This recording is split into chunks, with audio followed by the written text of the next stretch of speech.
사랑하는 성도 여러분, 오늘은 창조절 셋째 주일입니다. 각자의 부르신 그 자리에서 하나님을 함께 예배하겠습니다. 다 같이 일어나셔서 임례 찬송, 찬송가 621장 찬양합니다.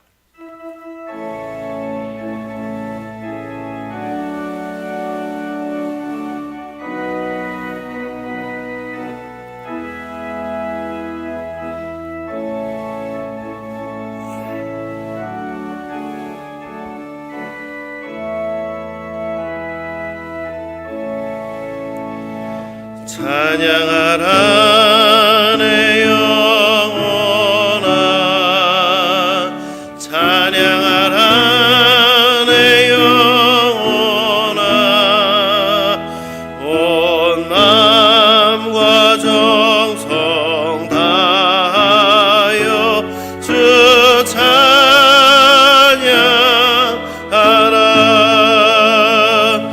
경배하라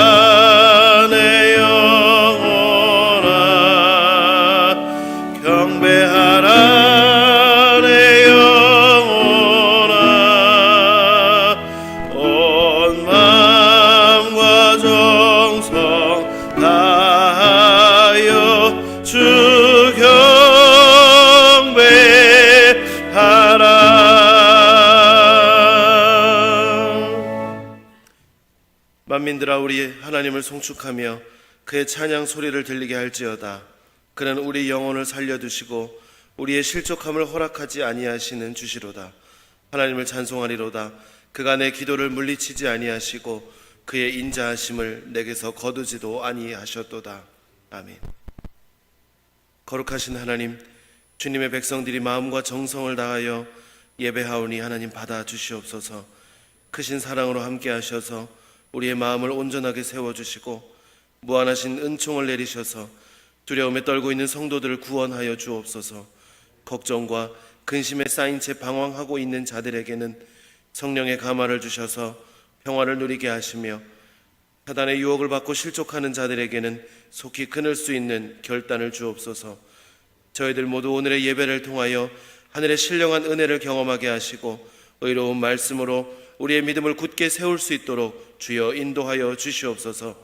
예배의 주관자가 되시는 우리 주 예수 그리스도의 이름으로 간절히 기원하옵나이다. 아멘.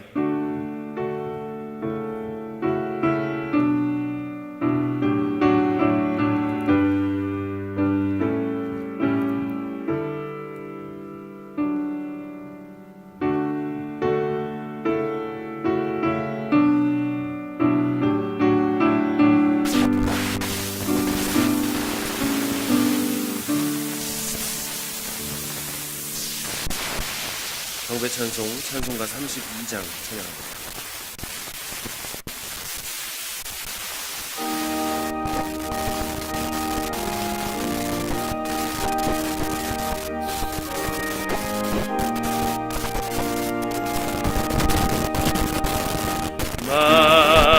만유의 주제 존귀하신 예수 사람이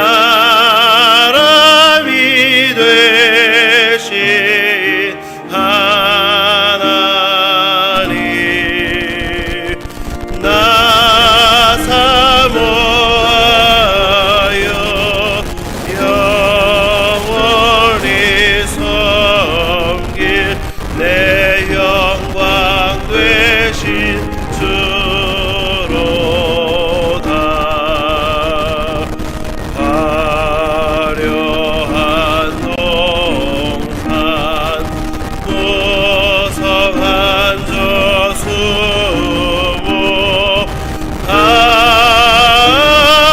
아름답고 묘한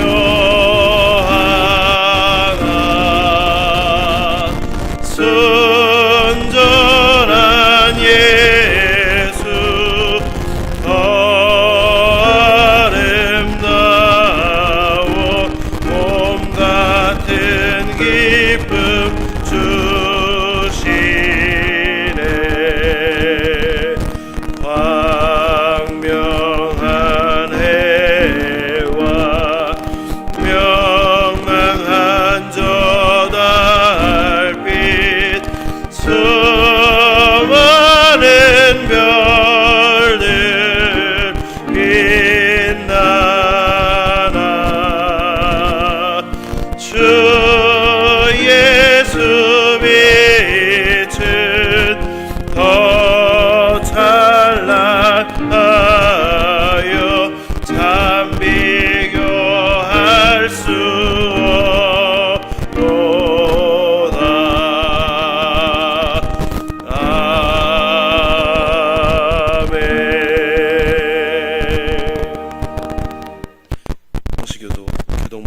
115번 시편 127편의 말씀 기록합니다. 여호와께서 집을 세우지 아니하시면 세우는 자의 수고가 헛되며 여호와께서 성을 지키지 아니하시면 파수꾼의 깨어있음이 헛되도다. 너희가 일찍이 일어나고 늦게 누우며 수고의 떡을 먹음이 헛되도다. 그러므로 여호와께서 그의 사랑하시는 자에게는 잠을 주시는도다. 보라, 자식들은 여호와의 기업이요 태의 열매는 그의 상급이로다. 젊은 자의 자식은 장사의 수중의 화살 같으니 이것이 그의 화살통에 가득한 자는 복되도다. 그들이 성문에서 그들의 원수와 담판할 때에 수치를 당하지 아니하리로다. 아멘. 다 같이 사도신경으로 우리의 신앙을 하나님께 고백합니다.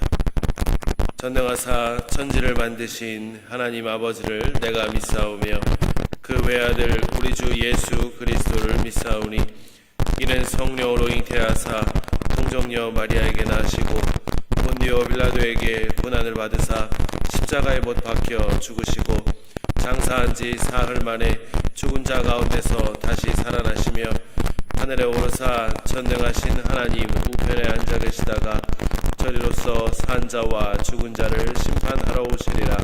성령을 믿사오며 거룩한 공회와 성도가 서로 교통하는 것과 죄를 사하여 주시는 것과 몸이 다시 사는 것과 영원히 사는 것을 믿사옵나이다. 아멘. 모두 자리에 앉으시겠습니다. 찬송가 312장 찬양합니다.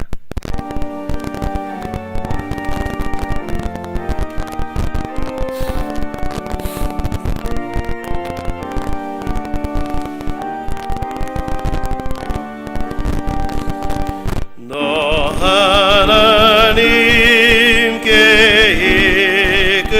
이끌리어 일평생 주만 바라면 너 어려울 때 힘 주시고 언제나 지켜주시리. 주 크신 사랑 믿는 자 그 반석 위에 서리라. 너 설레는 맘 가다듬고 희망 중 기다리면서 그대로 신 주의 뜻과 사랑에 만족하여라. 우리를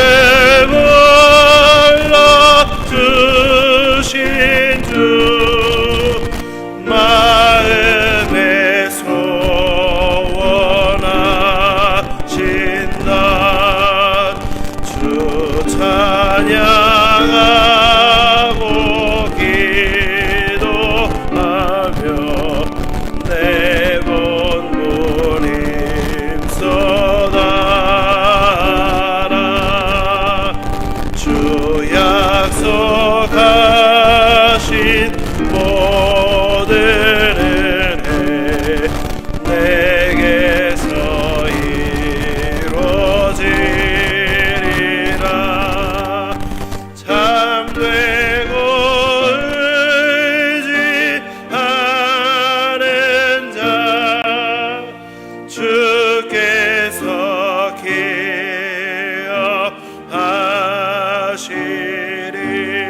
기억하시리. 아멘. 오늘의 예배를 위해서 정경원 장로님 기도 인도하시겠습니다.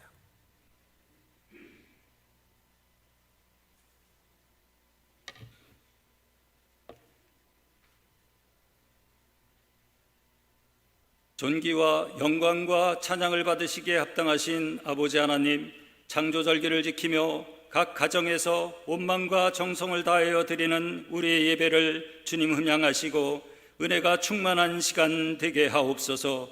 긴 장마와 연거푸 한반도를 통과한 태풍으로 많은 피해와 고통을 남겼던 한여름을 보내고 결실의 계절, 알곡이 고개를 숙이며 수확을 기다리는 농부들의 마음같이 주님의 은혜 가운데 구원의 열매로 채워주시며 복된 달로 인도하여 주시옵소서. 작은 것에도 감사하는 삶이 되게 하시며 받은 사랑 나누며 베푸는 믿음의 자녀들 되게 하옵소서. 그러나 사단막의 미혹과 시험에 넘어져 어리석게도 욕심과 교만으로 감사하지 못하며 세상 즐거움을 쫓아 살아왔음을 고백하오니 주님 용서하여 주시옵소서. 오직 주만 바라보게 하시며 하늘의 지혜와 인내로 길이요 진리요 생명의 길에 동행하는 굳건한 믿음이 되게 인도하여 주시옵소서. 추수의 계절 어려움 속에 힘들어 고통으로 지새는 우리의 이웃을 외면하지 않게 하시며 어둠을 밝히는 한 줄기 빛으로 우리의 작은 섬김이 세상을 변화시키는 첫걸음이 되게 하옵소서. 초유의 사태로 어려운 학습 환경 속에 대입 시험을 위하여 열심을 다하고 있는 수험생들을 축복하여 주시옵소서. 먼저 기도하며 하나님을 의지하는 수험생들이 되게 하시며 모든 준비에 최선을 다하여 도전과 열정으로 목적 있는 삶을 살아가게 하옵소서. 주님께서 예비하신 그 길이 진정 우리의 갈 길이며 생명의 길이 되게 하옵소서. 사랑의 하나님, 겪어보지 못한 코로나19로 지구촌이 긴 시간 질병과의 전쟁으로 고통 가운데 있습니다. 간절히 엎드려 기도하는 성도들 되게 하시며 방역 일선에서 수고하시는 의료진, 공무원, 봉사자들과 삶의 의욕을 잃어가는 소상공인, 자영업자, 실직자들의 아픔을 위로하시고 난국을 극복할 수 있도록 인도하여 주시옵소서. 따가운 햇살 속에 나라와 민족을 위하여 훈련에 여념이 없는 장병들의 수고에 위로와 감사와 격려를 드리며 안전하고 사고 없는 병영이 될 수 있도록 인도하여 주시옵소서. 온 국민이 기원하는 핵없는 한반도의 평화로 남북 경제가 회복되게 하시며 민족의 염원인 평화 통일의 밑거름이 되게 인도하여 주시옵소서. 코로나 전국 속에 우리의 신앙과 믿음도 예배와 교제의 모습도 많은 변화가 요구되고 있습니다. 믿음의 본질이 훼손되지 않게 하시며 하나님의 말씀 따라 순종하게 하옵소서.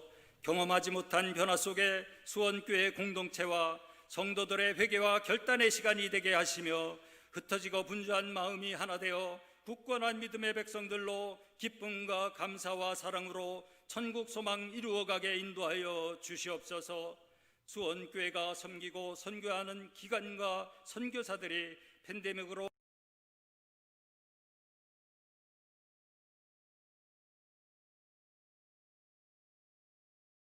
열매들로 가득하게 하시고 섬기는 교회와 기관들의 사역과 선교사들의 모든 헌신에 큰 은혜와 은총이 임하게 하옵소서. 특별히 원치 않는 병마로 병상을 지키고 계신 환우들께 긍휼을 베풀어 주시옵소서. 기도와 간구에 응답하사 주님의 치유의 강선을 바라여 아픔과 고통을 깨끗이 씻겨 주시며 함께 감사 찬양 드리게 하옵소서.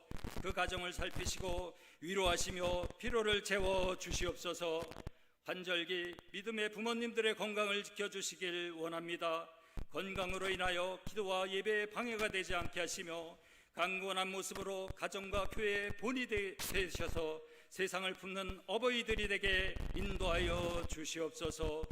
오늘도 우리의 심령의 문을 열어주시며 주시는 하나님의 말씀에 감화 감동받아 한 주간도 실천하는 삶이 되게 하옵소서.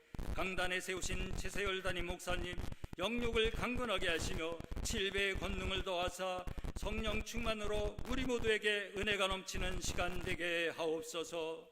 늘 마음의 기쁨으로 주께 연주드리는 김기락 장로님을 축복하시고 마음의 소원대로 이루어지는 은총이 임하게 하옵소서.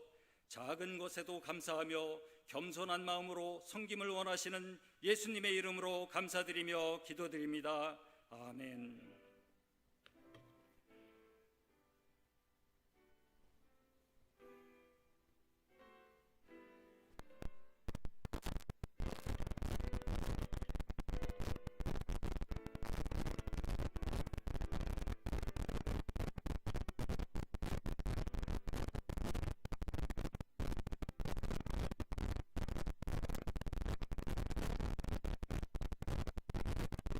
거룩한 주일에 우리에게 주신 하나님의 말씀은 구약 성경 잠언 16장 1절에서 9절의 말씀입니다. 구약 성경 잠언 16장 1절에서 공독하겠습니다. 마음의 경영은 사람에게 있어도 말의 응답은 여호와께로부터 나오느니라. 사람의 행위가 자기 보기에는 모두 깨끗하여도 여호와는 심령을 감찰하시느니라. 너의 행사를 여호와께 맡기라. 그리하면 내가 경영하는 것이 이루어지리라. 여호와께서 온갖 것을 그 쓰임에 적당하게 지으셨나니 악인도 악한 날에 적당하게 하셨느니라. 물은 마음이 교만한 자를 여호와께서 미워하시나니 피차 손을 잡을지라도 벌을 면하지 못하리라. 인자와 진리로 인하여 죄악이 속하게 되고 여호와를 경외함으로 말미암아 악에서 떠나게 되느니라. 사람의 행위가 여호와를 기쁘시게 하면 그 사람의 원수라도 그와 더불어 화목하게 하시느니라. 적은 소득이 공의를 겸하면 많은 소득이 불의를 겸한 것보다 나으니라. 사람이 마음으로 자기의 길을 계획할지라도 그의 걸음을 인도하시는 이는 여호와시니라. 아멘. 이 시간 김기락 장로님 찬양으로 하나님께 영광 돌려주시겠습니다.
아멘. 네, 장로님 감사합니다. 사람들이 서로 만나거나 전화를 하면서 가장 먼저 묻는 말이 무엇입니까?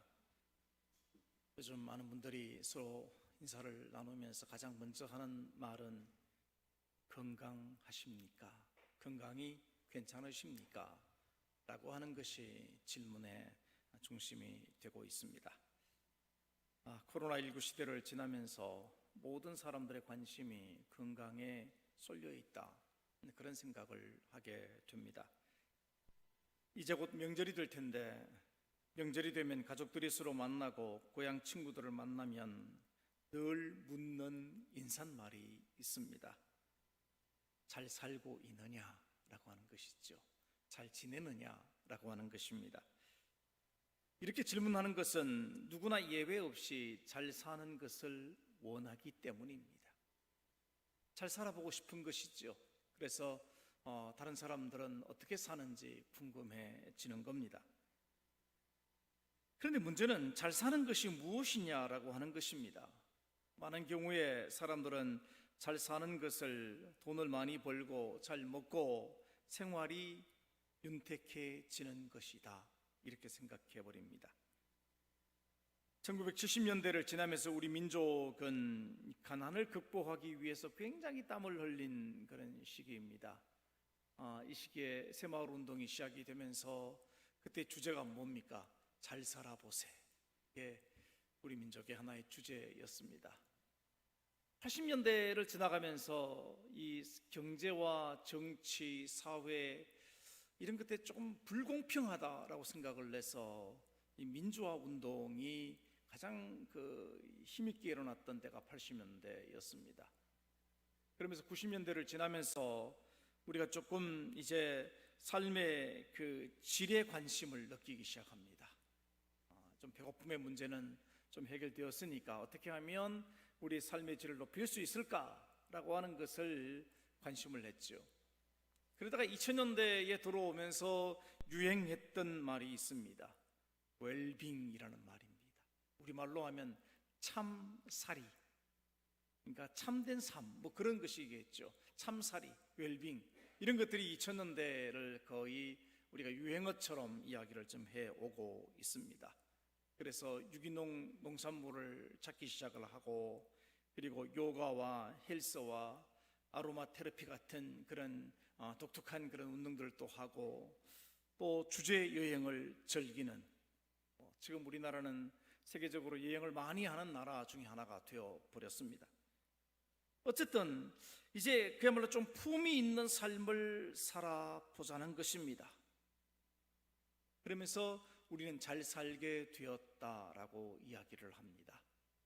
여러분, 이런 경우에 잘 산다는 것의 의미가 무엇입니까? 삶의 양이 늘어나고 삶의 질이 높아지고 이런 것들을 일반적으로 잘 사는 것이라고 생각하는 것 같습니다. 이 같은 기준으로 본다면 잘 사는 사람들이 얼마나 될까? 이 같은 기준에서 여러분들은 스스로를 나는 잘 살고 있다 이렇게 생각하시는지 모르겠습니다. 그런데 정말 중요한 것은 이렇게 살아가는 것이 정말 잘 사는 것일까라고 하는 것입니다. 이렇게 살아가는 것이 정말 잘 사는 것의 참 모습일까 하는 그런 고민을 하지 않을 수 없다는 것입니다. 그리스도인된 우리는 잘 산다는 것의 기준을 어디에 두고 살아야 하는가라고 하는 것이죠. 성경이 우리에게 말씀하시는 이 잘 산다는 것은 삶의 양, 그러니까 물질의 풍요나 웰빙이라고 하는 삶의 질에 초점이 맞추어져 있지 않다는 것입니다. 성경이 관심하고 있고 우리에게 말씀하시는 것은 삶의 가치와 삶의 자리입니다. 우리가 살아가는 삶이 얼마나 가치가 있는 삶이 되고 내가 살아가는 삶의 자리가 올바른 곳인가, 여기에 성경은 관심하고 있다는 사실입니다. 다르게 말하면 사람의 자리를 잘 지키며 살아가는 것입니다. 하나님이 인간을 창조하신 그 창조의 목적과 의미를 잘 지키는 것, 이걸 사회적인 용어로 바꾸어서 말해본다면 사람의 분수를 지키며 살아가는 것입니다. 참 인간의 분수, 참 인간의 자리, 그 자리를 지키며 살아가는 것을 성경은 잘 사는 것이다, 이렇게 말씀하고 있습니다. 하나님을 하나님으로 섬기고 하나님이 맡겨주신 사명을 잘 감당하며 살아가는 것, 자신이 누구인지를 분명히 알고 그에 합당한 삶을 살아가는 것, 여러분, 그것이 성경이 제시하는 기준입니다. 이렇게 살아가려고 한다면 지혜가 필요합니다. 사람이 서 있어야 할 자리가 어디인지를 아는 지혜, 그것을 바르게 지켜나갈 수 있는 지혜, 이 지혜가 필요한 것이죠. 그래서 잠언서를 보면 잘 살기 위해 우리에게 필요한 것은 지혜다, 그렇게 말합니다. 돈도 아니고 권력도 아니고 명예도 아니고 지혜가 있어야 잘 살 수 있다. 이게 잠언서가 말씀하고 있는 말씀의 중심입니다. 잠언서 3장 18절을 보시면 지혜는 그 얻은 자에게 생명나무라, 지혜를 가진 자는 복되도다. 여러분, 지혜가 생명나무다, 이렇게 표현할 정도입니다. 오늘 본문의 말씀은 잘 살기 위해서 반드시 알아야 하는 지혜에 대해서 가르쳐 주고 있습니다. 우리가 알아야 할 지혜가 무엇입니까? 그것은 인생 경영은 하나님께 있고 우리 인생 여정을 인도하시는 분은 여호와 하나님이시다. 이것이 오늘 말씀의 중심이죠. 본문 3절과 9절을 한번 보십시오. 너의 행사를 여호와께 맡기라. 그리하면 내가 경영하는 것이 이루어지리라. 사람이 마음으로 자기의 길을 계획할지라도 그의 걸음을 인도하시는 이는 여호와이시니라. 아멘. 사람은 언제나 자신의 계획이 완전하다고 생각을 하고 그 모든 계획들이 뜻대로 되리라고 생각하지만, 물론 이 같은 자신감을 갖는 것은 중요합니다. 그렇지만 계획대로 되는 일보다 그렇지 못한 경우가 훨씬 많다는 사실을 잊어버려서는 안 될 것입니다. 요즘 자동차에 내비게이션을 장착하지 않는 분은 거의 없습니다. 내비게이션을 장착하지 않는 분들은 스마트폰으로 그것을 대신하기도 하지요. 한때는 자동차 안에 필수품이 하나 있었습니다. 전국을 안내하는 지도책이 다 있었어요. 저도 그 지도책이 너덜너덜해질 때까지 그것을 본 기억이 납니다. 어디 가려고 하면 먼저 도상훈련을 하죠. 어느 길을 찾아서 어떻게 가야 될 것인가, 지도책을 펴놓고 핵심적인 장소를 표시하고 그리고는 출발하게 됩니다. 근데 지금은 내비게이션이 이 모든 것을 다 해줍니다. 목적지만 설정해 놓으면 길을 안내를 너무너무 잘해줍니다. 길만 보여주는 것이 아니라 음성 안내도 해주지요. 어느 길에 가면 오른쪽으로 가라든지 왼쪽으로 가라든지 길을 잘못 가지 않도록 조심하라든지 별 이야기를 다 해줍니다. 그래서 이 내비게이션 덕분에 처음 가는 길도 혹은 산골짜기에 숨어있는 장소도 어렵지 않게 찾아갈 수 있게 되었습니다. 여러분, 그렇다면 우리 인생 여정에 있어서 우리 인생의 내비게이션이 무엇이냐라고 하는 것입니다. 사람들은 도무지 알 수 없는 인생 여정을 가기 위해서 부단히 노력합니다. 어떻게 하면 인생을 바르게 갈 수 있을까 고민하면서 지식을 쌓고 지혜자에게 조언을 구하고, 그것도 안 되면 무속인을 찾아가죠. 사람들은 무속인을 찾아가서 앞날이 어떻게 될지 그냥 궁금하니까 물어보기도 합니다. 그 대답이 맞는지는 자신할 수는 없습니다. 어쨌든 우리 인생은 새로운 어떤 삶의 여정에 대한 고민이 많습니다. 적어도 우리 그리스도인은 인생 내비게이션, 곧 인생 여정의 안내자로 하나님을 선택하고 살아가는 사람입니다. 적어도 우리는 우리 인생의 내비게이션을 하나님이시다라고 고백하고 살아가는 사람들입니다. 우리를 창조하시고 우리로 하여금 인생의 바른 자리에서 살아가도록 이끄시는 하나님을 인생의 안내자로 삼고 그분의 이끄심을 따라서 살아가는 사람이 그리스도인입니다. 오늘 잠언서의 말씀은 인생 여정, 곧 인생 경영을 하나님께 맡기라 이렇게 말씀하십니다.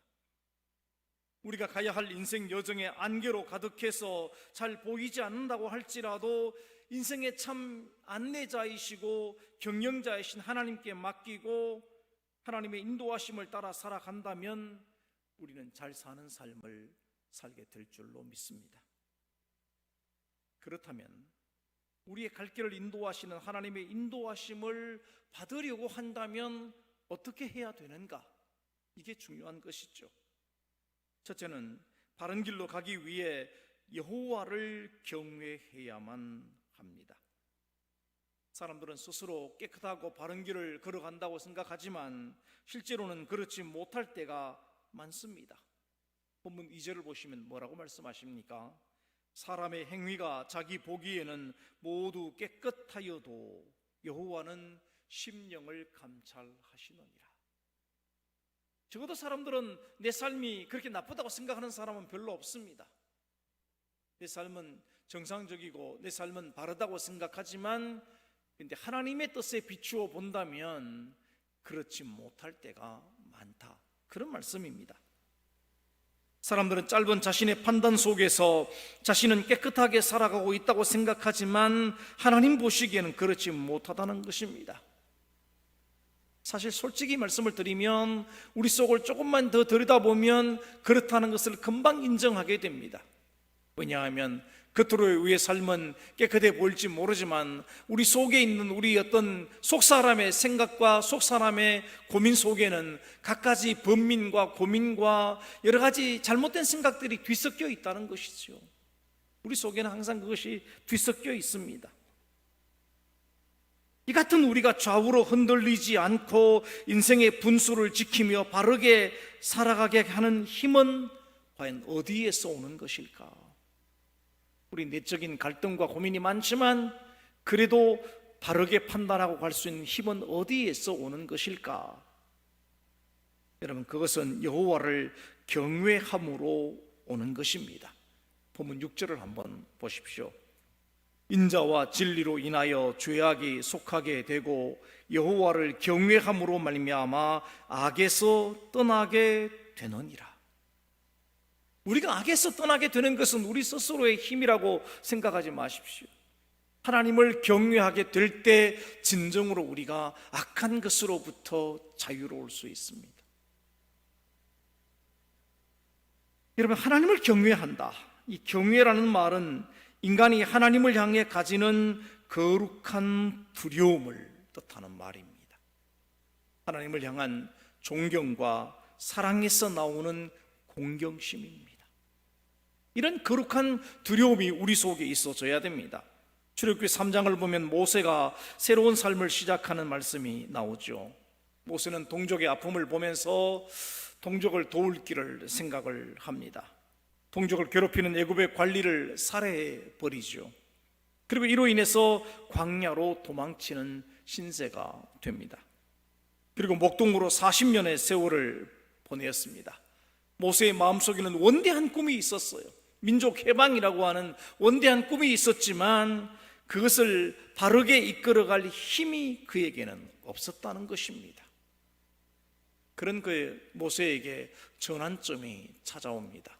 그 전환점은 하나님을 만나는 순간이었습니다. 모세는 양떼를 돌보다가 떨기나무에 불꽃이 피는 것을 보았는데 떨기나무는 타지 않고 불꽃만 타오르고 있었어요. 그것을 보려고 자세히 보려고 갔다가 하나님을 만나게 됩니다. 출애굽기 3장 4절에서 6절의 말씀입니다. 여호와께서 그가 보려고 돌이켜 오는 것을 보신지라 하나님이 떨기나무 가운데서 그를 불러 이르시되 모세야 모세야 하시매 그가 이르되 내가 여기 있나이다. 하나님이 이르시되 이리로 가까이 오지 말라. 내가 선 곳은 거룩한 땅이니 내 발에서 신을 벗어라. 또 이르시되 나는 내 조상의 하나님이니 아브라함의 하나님, 이삭의 하나님, 야곱의 하나님이니라. 모세가 하나님 배웁기를 두려워하여 얼굴을 가리매. 하나님의 임재 앞에서 모세가 취한 태도는 경외심입니다. 하나님이 두려워서 얼굴을 가렸다. 이게 이 두려움이 경외심이죠. 이런 하나님을 만나고 이런 하나님을 향한 이 경외심을 가진 모세의 삶은 흔들리지 않았습니다. 백성들을 출애굽시키고 40년 광야 세월을 지나는 동안에 얼마나 많은 사건들이 있었습니까?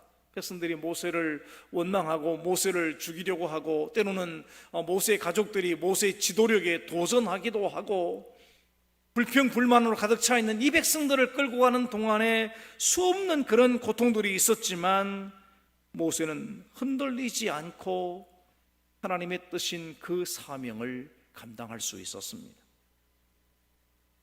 여러분, 여호와를 경외하게 될 때 우리는 악에서 떠나서 사람의 참자리, 사람다움을 지키며 살아갈 수 있습니다. 오늘날 교만한 사람들의 행태와 그들의 마지막이 어떠한지를 하나님은 지켜보고 있습니다. 여러분, 본문 5절을 보십시오. 무릇 마음이 교만한 자를 여호와께서 미워하시나니 피차 손을 잡을지라도 벌을 면하지 못하리라. 인간이 교만에 빠지는 가장 큰 이유는 하나님을 경외하는 마음을 갖지 못하기 때문입니다. 우리가 여호와를 경외한다고 할 때 기억해야 할 말씀이 또 하나 있습니다. 시편 119편 120절의 말씀입니다. 내 육체가 주를 두려워함으로 떨며 내가 또 주의 심판을 두려워하나이다. 시편 2편 11절을 보면 이렇게 말씀합니다. 여호와를 경외함으로 섬기고 떨며 즐거워할지니라. 여러분, 하나님의 놀라우신 은혜에 우리가 즐거워해야 됩니다. 기뻐해야 됩니다. 그런데 그 기쁨으로만 채워져 있으면 안 돼요. 우리 마음 한켠에는 언제나 그 기초에는 하나님에 대한 경외심이 있어야만 한다. 그런 말씀입니다. 인간이 교만에 빠지는 가장 큰 이유가 무엇입니까? 바로 이런 어떤 인간적인 생각 때문입니다. 하나님을 경외한다는 것은 그분의 임재 앞에서 두려움과 떨림을 가진다는 것입니다. 여러분, 이 떤다는 말, 히브리어의 원뜻이 뭐냐면 머리가 곤두선다, 그런 뜻입니다. 지금 우리 아이들은 아마 그런 경험을 하기가 어렵겠지만 우리 어르신들은 그런 경험을 했을 것입니다. 옛날 시골에서 어두운 밤에 길을 가다가 갑자기 자기도 모르는 순간에 온몸에 털이 이 쭈뼛 서는 그런 경험들을 우리가 하지 않습니까? 그게 뭐냐면 이 두려움이라고 하는 것입니다. 이런 두려움을 우리 마음속에 품어야 돼요. 내가 어느 순간 하나님을 만나게 될지 모른다고 하는, 하나님이 지금도 나를 지켜보신다고 하는 이 거룩한 하나님의 뜻 앞에서 우리가 두려움을 품고 하나님을 섬기고 살아가야 합니다. 우리가 이 땅을 살아가면서 하나님의 임재 앞에서 경외심을 지닌다면 바른 인생, 곧 참 인생의 자리를 지키며 살아갈 수 있습니다. 여호와를 경외하며 하나님의 임재하심을 기대하고 느낄 때 우리는 그분의 인도하심을 따라 살아갈 수 있는 것입니다. 사랑하는 성도 여러분, 하나님의 임재 앞에서 여호와를 경외하는, 하나님을 경외하는 그 깊은 마음으로 인생을 살아가시게 되기를 주님의 이름으로 축원합니다. 두 번째는 모든 행사를 여호와께 맡겨야 합니다. 본문 3절입니다. 너의 행사를 여호와께 맡기라. 그리하면 내가 경영하는 것이 이루어지리라. 우리가 여호와 인도하심을 받으려고 한다면, 곧 인생 경영을 바르게 하려고 한다면 우리 모든 행사를 여호와 하나님께 맡겨야 한다 하는 말씀입니다. 여러분, 수영을 못하는 사람이 수영을 배울 때 가장 힘든 것이 뭔지 아십니까? 여러분, 가장 힘든 것은 몸을 물에 맡기는 것입니다. 물에 빠지지 않으려고 발버둥 치다 보면 항상 물에 빠져요. 근데 물 위에 몸을 띄우는 방법은 딱 하나 있습니다. 자기 몸을 물에 맡기고 머리를 물속으로 집어넣는 것입니다. 그러면 몸이 반드시 떠게 되어 있습니다. 물에 떠기 위해서 물에 자기 몸을 맡기는 것, 여러분, 맡긴다는 것은 바로 그런 것입니다. 하나님께서 내 인생의 주인이심을 인정하고 그분께 맡길 때 하나님은 우리 인생 여정을 선한 길로 인도해 주시는 것입니다. 우리가 우리 인생의 문제를 내가 해결하려고 한다면 너무 힘이 들고 더 꼬입니다. 그러나 하나님께 맡기고 나면 하나님께서 그 문제를 해결하셔서 우리가 형통의 길을 걸어갈 수 있습니다. 그렇다면 무엇을 맡겨야 한다는 겁니까?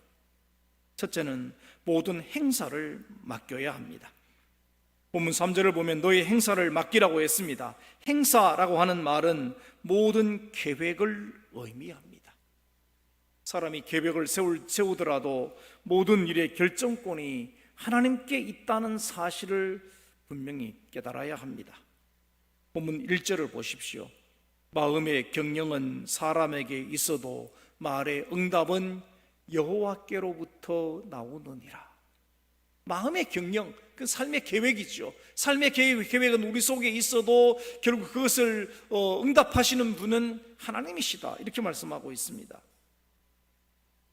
또한 시편 127편 1절을 보면 오늘 교독한 말씀이죠.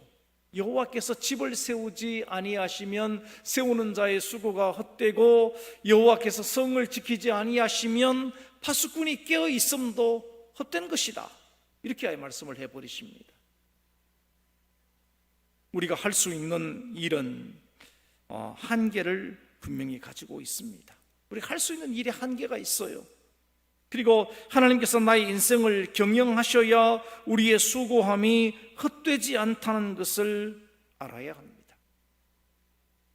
우리가 할 수 있는 것 최선을 다해서 감당해야 됩니다. 그리고는 하나님께 나머지를 맡길 수 있어야 됩니다. 그래서 드물이 말을 했습니다. 최선과 은총이 만나면 기적이 일어난다, 이렇게 이야기를 했어요. 최선과 은총, 우리 인간의 입장에서는 최선을 다하는 것이죠. 그에다 하나님의 은총이 더해질 때 거기에 하나님의 기적의 역사가 나타나는 것입니다. 두 번째는 모든 염려를 맡겨야 됩니다. 베드로전서 5장 7절을 보면 너희 염려를 다 주께 맡기라, 이는 그가 너희를 돌보심이라.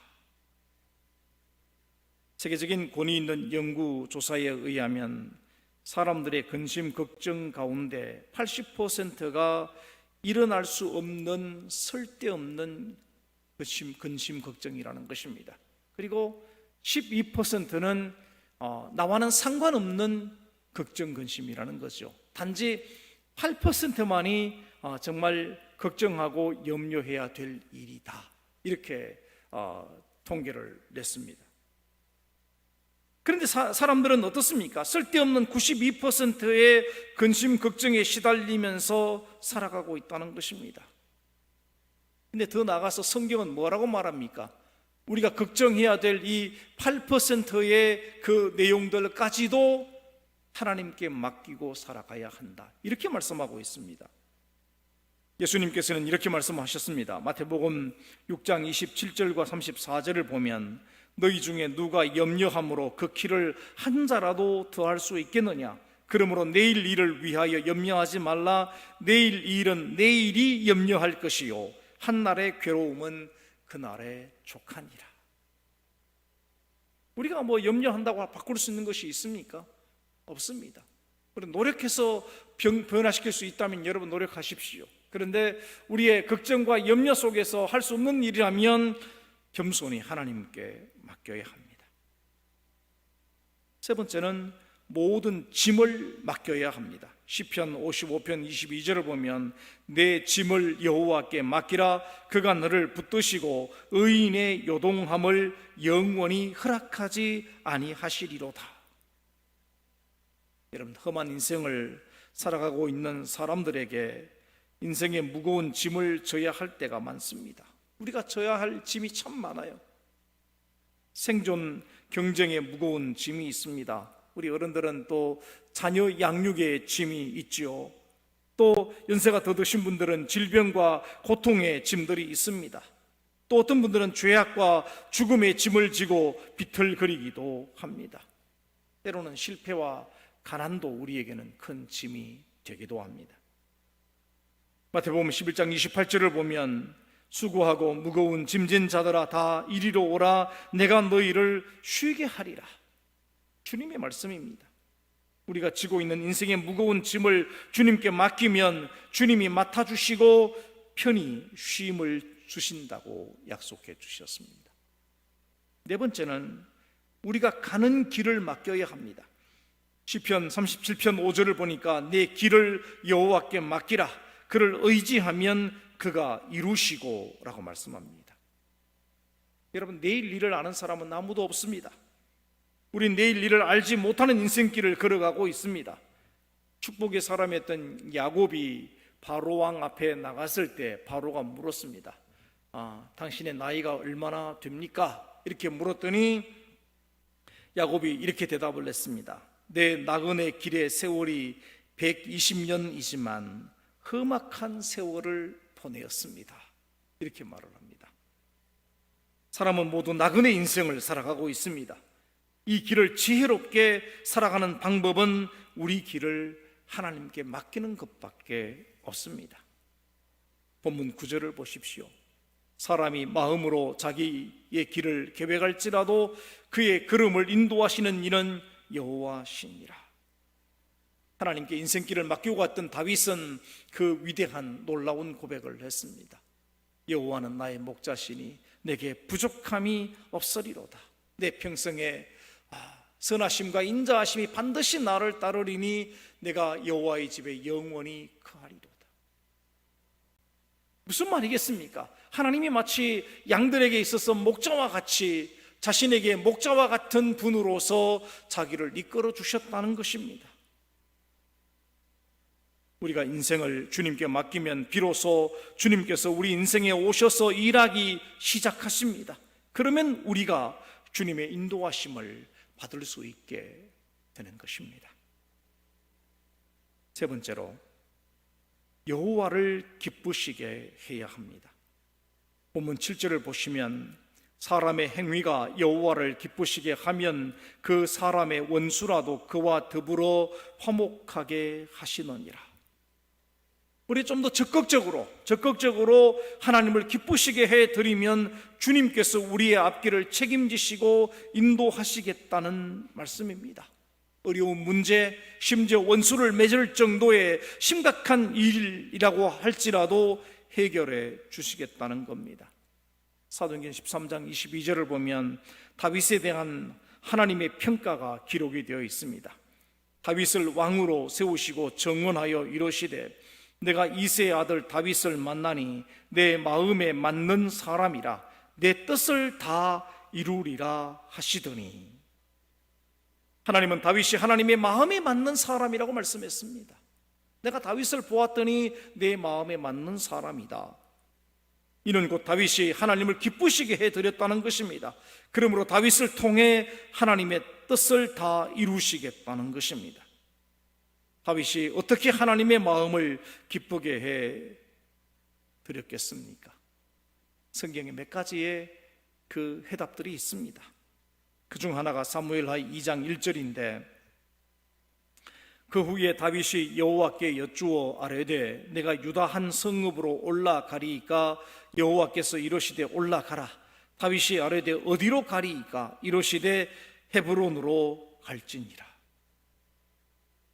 그냥 인간적인 생각으로 계획을 하고 그냥 내가 유다로 가고 그냥 헤브론으로 가면 될 일이지만 다윗은 그렇게 하지 않았어요.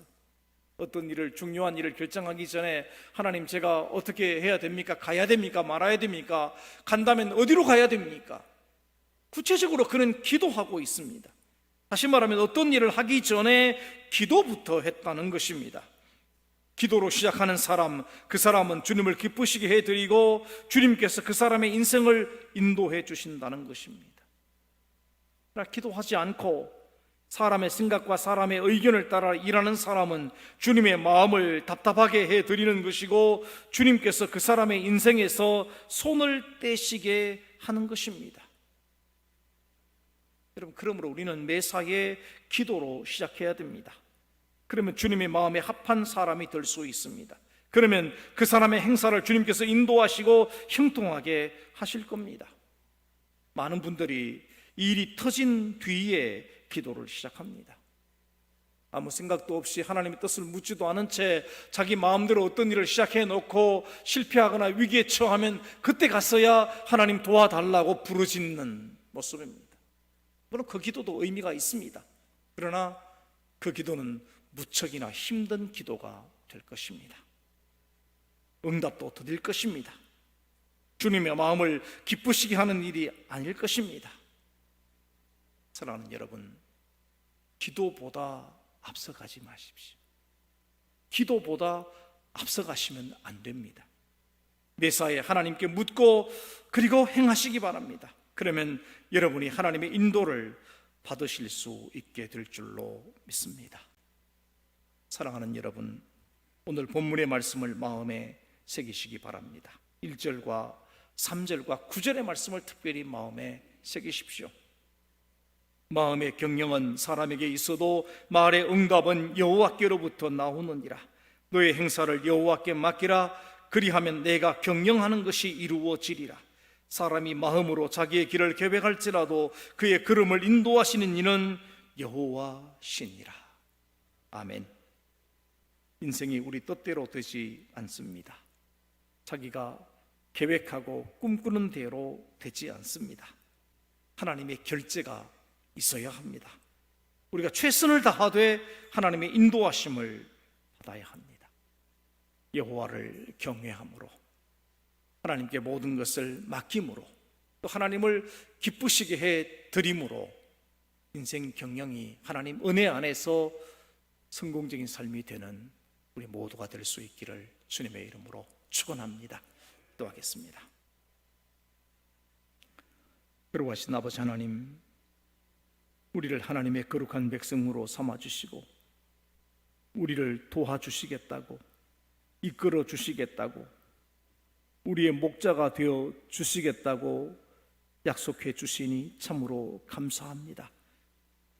그러나 어리석게도 저희들은 우리의 고집과 우리의 생각과 우리의 계획과 우리의 아집 속에 빠져서 하나님의 뜻을 구하지 못하고 하나님의 도우심을 구하지 못하는 어리석은 삶을 살 때가 많습니다.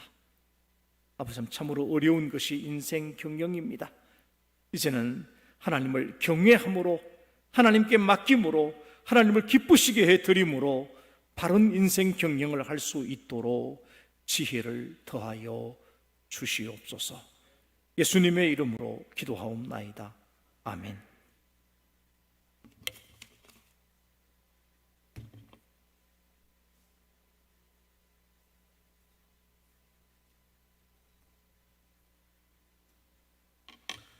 찬송가 382장 찬양하실 때 준비하신 예물 하나님께 올려드리겠습니다.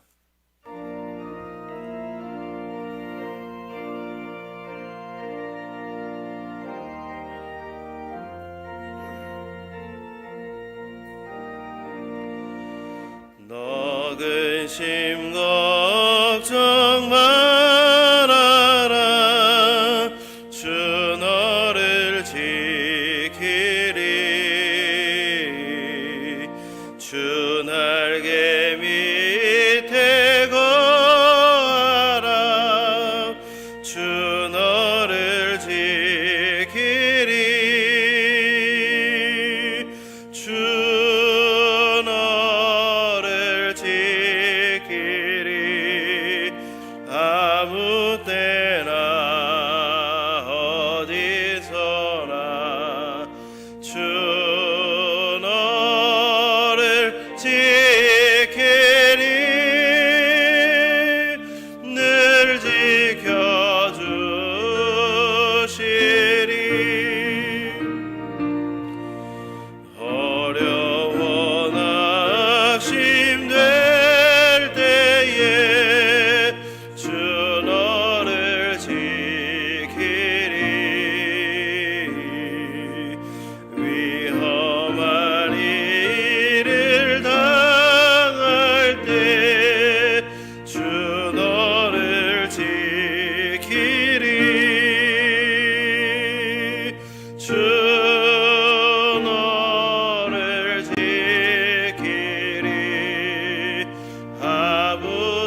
거룩하신 아버지 하나님, 감사하고 찬양합니다.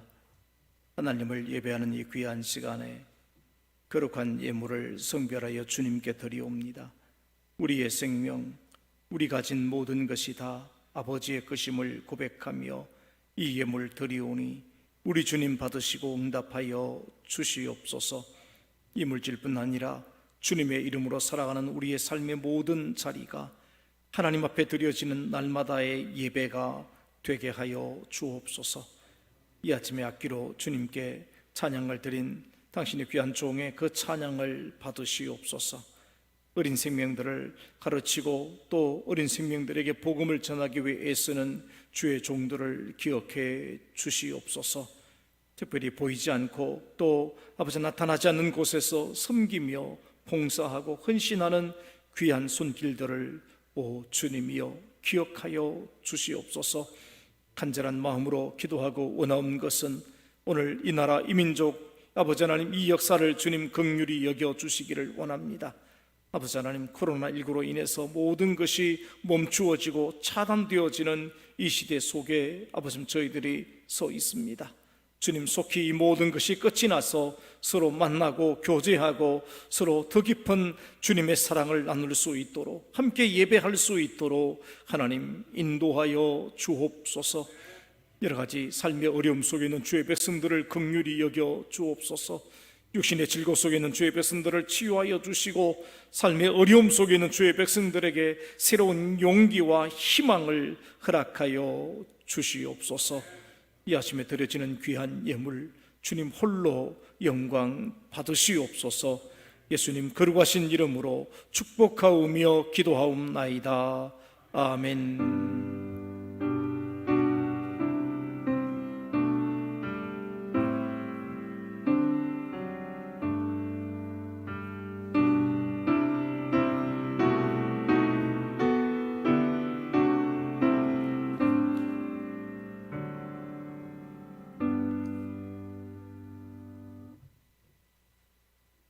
이 시간은 우리가 평화의 인사를 나누는 시간입니다. 우리 예배를 준비하기 오신 분들 서로 인사를 좀 나누시고 또 각 가정에서 예배를 드리고 있는 분들도 서로 격려하고 위로하시기를 바랍니다. 교회 소식을 알려드리겠습니다. 9월 정기 당회가 오늘 11시 당회장실에서 있게 됩니다. 이때쯤에 우리가 합동 추도 예배를 드려야 하는데 코로나19로 인해서 연기하도록 합니다. 추후 안내해 드리겠습니다. 명절 가정예배 순서지가 준비되어 있습니다. 사무실에도 준비되어 있고 또 홈페이지에도 준비가 되어 있습니다. 또 가능하면 10월부터 공부할 새로운 교재와 함께 우편으로 또한 보내드리도록 그렇게 하겠습니다. 가정 성경 읽기에 함께 참여하시기를 바랍니다. 코로나19 확산으로 인해서 예배에 대한 여러 가지 이야기들이 많습니다만은 오늘 아마 그 중대본의 발표가 있고 나면 다시 여러분들에게 다음 주일 예배에 관해서는 자세하게 안내를 해드리도록 그렇게 하겠습니다.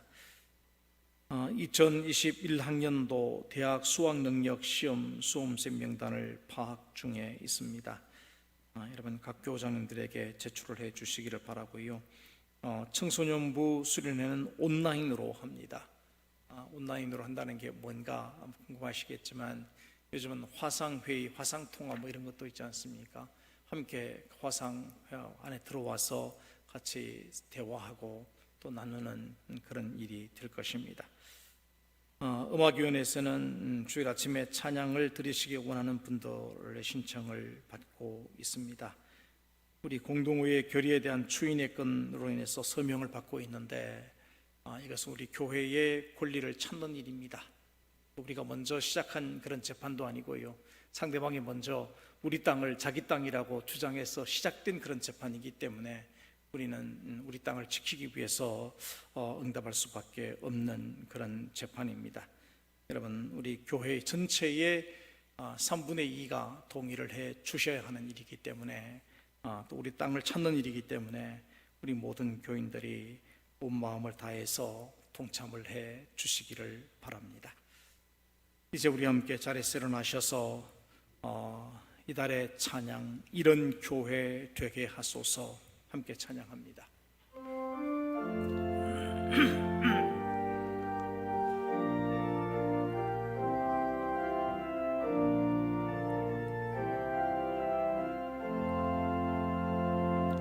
진정한 예배가 숨쉬는 교회 주님이 주인 되시는 교회 믿음의 기도가 쌓이는 교회 최고의 찬양을 드리는 교회 말씀이 살아 움직이는 교회 성도의 사랑이 넘치는 교회 섬김과 헌신이 기쁨이 되어 열매 맺는 아름다운 교회 주님의 마음 닮아서 이웃을 사랑하는 교회 주님의 영광을 위해서 깃대신 주님 전하는 교회 사랑의 불꽃이 활짝 피었나 날마다 사랑에 빠지는 교회 주께서 사랑하는 수원교회가 이런 교회 되게 하소서.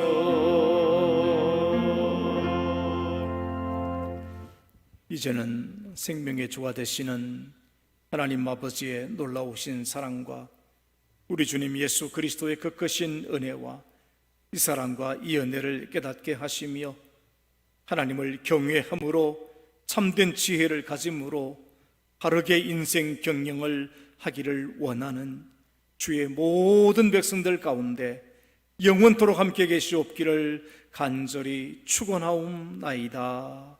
아멘.